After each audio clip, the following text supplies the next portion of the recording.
आपले कार्यकर्ते असतील, जे काही जनता असेल, या लोकांसाठी अगदी प्रेमाने, ज्यांना माणुसकीने, ज्यांना सन्मानाने वागणूक देऊन आणि त्यांच्याशी म्हणून जी भूमिका आहे आणि त्यांच्या ज्या अडीअडचणी लोकांच्या सोडवण्यासाठी जे काम करतात, ही खरी वाघाची भूमिका आहे.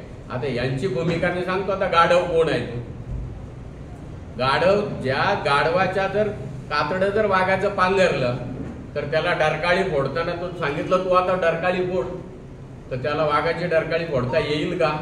नाही येणार. तो जे गाढवाचंच त्याचं भुंगणं चालू होईल, उकिरड्यावरच तो जाईल. गाढव हे उकिरड्यावर जाते, वाघ कधी नाही, वाघ शिकार करतो. आता यांचं जे ओरडलं कायम तेच. यांची लायकी आहे का आमदारांच्यावर टीका करायची? यांचा पगार किती, हे बोलतात किती, हे कोणावर बोलतात, हे काय नेहमी नेहमी जे जे जे जे तेच ते गाढवाच आहे. पण तो वाघ हा नेहमी वेगवेगळ्या पद्धतीने वेगवेगळ्या वेळेला तो डरकाळी फोडत असतो ना, त्याची भूमिका बजावत असतो. म्हणून आमदार हे वाघ आहे आणि असले प्रवक्ते मी गाढवाच्या भूमिकेत त्यांचं तेच कायमचं जसं का गाढव जसा का काय जो आवाज त्या प्रकारे काढतो तसंच आहे. आता हे आपल्या माध्यमातून मी सांगतो का तुम्ही थांबा, उगाच खालच्या पातळीवर जाऊ नका. आमदार साहेब चांगलं काम करतायत आणि हे काम त्यांना बघवत नाही.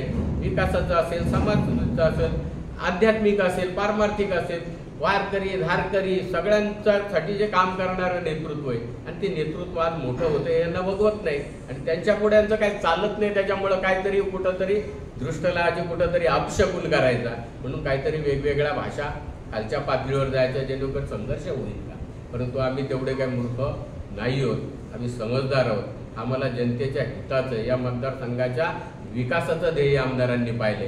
तुमच्याकडे लक्ष द्यायला त्यांना टाईम नाही, वेळ नाही अजिबात. ते त्यांचं काम करत चाललेले आहेत. तुम्ही कितीही भूमिका तसा काय हाती चले बाजार कुत्ते भोके हजार, त्याच्या कुठं लक्ष देणार?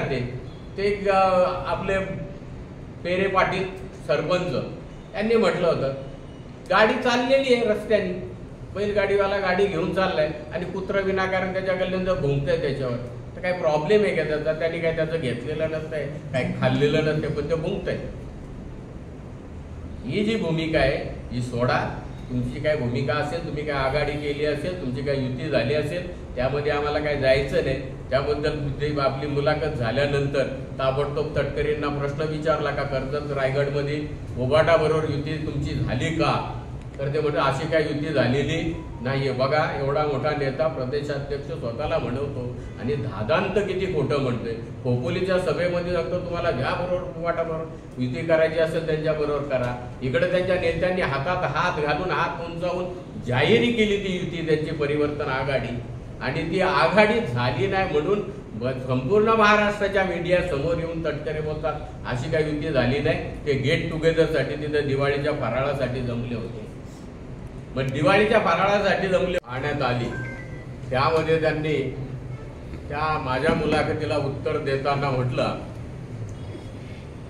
की या मतदारसंघाचे महेंद्रशेठ थोरवे आमदार झालेले आहेत ते निव्वळ आणि निव्वळ सुनीलजी तटकरे यांच्या आशीर्वादामुळे झालेले आहेत, अन्यथा ते झाले नसते. ते त्यांनी लक्षात ठेवावं असं त्यांनी त्या मुलाखतीमधून उत्तर देताना सांगितलं. परंतु या मतदारसंघातील काय पुऱ्या महाराष्ट्रातील जनतेला आणि मतदारांना आणि सर्व पक्षाच्या नेत्यांना सुद्धा माहिती आहे की तटकरेंनी या मतदारसंघामध्ये जे काही षडयंत्र रचून त्यांच्याच पक्षाचे कार्यकर्ते नेते यांना राजीनामा द्यायला लावला आणि अपक्ष म्हणून उमेदवारी देऊ करून आणि निवडणूक लढवायला लागली त्यांच्याच नेत्याला आणि त्याला सर्व शक्ती सर्व ताकद देण्याचं सुद्धा काम केलं. अनेक विविध प्रकारे जे काही घेरण्याचं काम महेंद्र शेठने केलं ते तटकरेंनी केलं.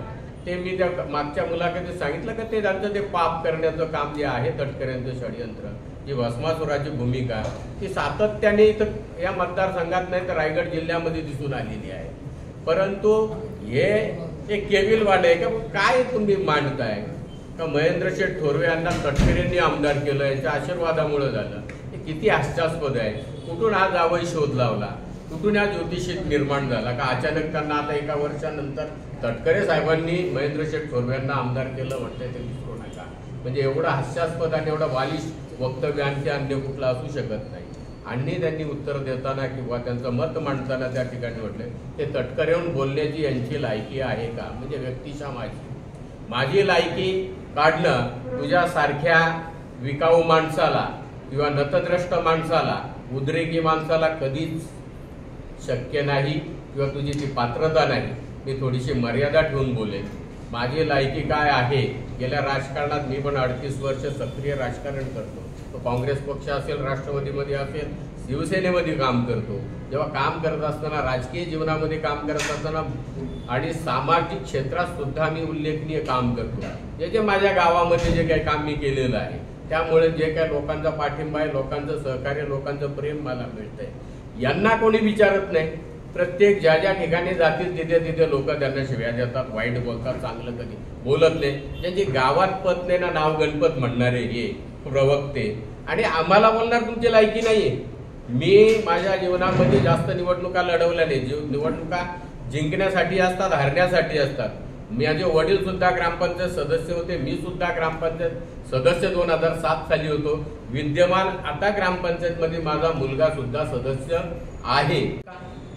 महाविकास आघाडीचे दुसरे घटक पक्ष आहेत, त्यांनी आणखी एक त्याचा प्रश्न मांडला त्यांच्या प्रवक्त्यांनी का तुम्हाला जर शेका पक्ष, तुम्हाला जर काँग्रेस किंवा शरद पवारांचे राष्ट्रवादी, मनसे तुम्हाला जर चालत असेल तर आम्हाला का चालणार नाही? मी माझ्या मुलाखतीमध्ये त्यांचा उल्लेख का केला? शेका पक्ष असेल, मनसे असेल, शरद पवारांचे राष्ट्रवादी असेल आणि काँग्रेस असेल, यांचा उल्लेख करण्याचं कारण काय होतं? आमची जी पारंपरिक युती जी आहे भाजपा, शिवसेना आणि RPIची, त्यामध्ये जर हे घटक पक्ष येत असतील तर त्यांना आम्ही बरोबर घेऊ. त्याचं कारण काय? यांनी त्यांच्या गेट टुगेदर मध्ये त्यांना कुठेही बोलावलं नाही, त्यांना अपमानित केलं. आणि त्यांना जर वाटलं का आमच्या बरोबर यायचं तर आम्ही घेऊ ना. का कोणी जर प्रतारणा केली, कोणी जर कोणाला सोडलं तर आमचं मोठं मन आहे, आम्ही त्यांना बरोबर घेऊन चालू. हे माझं मी मत मांडलं होतं. तुमचं काय चाललेलं आहे, तुम्ही त्यांना बाजूला केलं तर ते जर आमच्याकडे असेल तर आम्ही घेऊ. म्हणून मी त्या ठिकाणी माझं त्या मत मांडलं होतं. त्याच्या आज त्यांनी ज्या पद्धतीने जे काही खालच्या पातळीवर जाऊन बोलतात ते त्यांनी थांबवावं. मी इतकंच नाही, याच्याही खालच्या पातळीवर आम्हाला बोलता येतात. सुसंस्कृत आहे, तो आमचा सुसंस्कृतपणा आम्ही बाळगून राहू. परंतु जर का तुम्ही हद्द सोडली, काय खाली गेले कमरेच्या खाली, तर आम्हालाही त्या पद्धतीने जाता येईल. हा इशारा तुमच्या माध्यमातून मी आज त्यांना देतो. धन्यवाद.